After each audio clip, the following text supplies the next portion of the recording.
Hello everybody, welcome back to my YouTube channel. So guys, in this video I'm gonna be showing you how to fix share my location not working on iPhone. So guys, let's get started without wasting any time. So guys, it's pretty easy and basic to fix your issue. First of all guys, what you have to do is just simply have to close this page.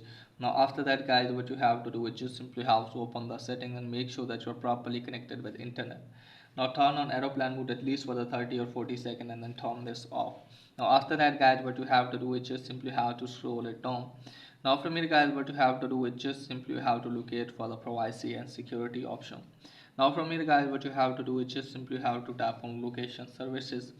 Now from here guys, you can easily find here guys, share my location, tap on that. Now from here tap on find my and make sure that you have turned on all of these toggles and then go back. Now you can easily see here guys, share my location, turn off share my location. Now close this page. Now after that open the setting, then scroll it down, then tap on general.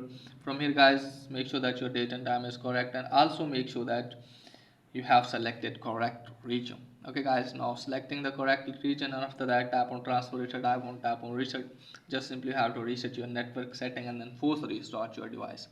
And after force restarting your device guys, open the settings again, scroll it down. Now tap on channel and just simply have to update your device. Now after updating it guys, scroll it down again, tap on privacy and security. Now from here guys, tap on location services, tap on share my location and then turn on share my location. And after that hopefully your problem will be fixed. So that's pretty much for today's video. If that is helpful, please like the video, subscribe my channel. Thanks for watching.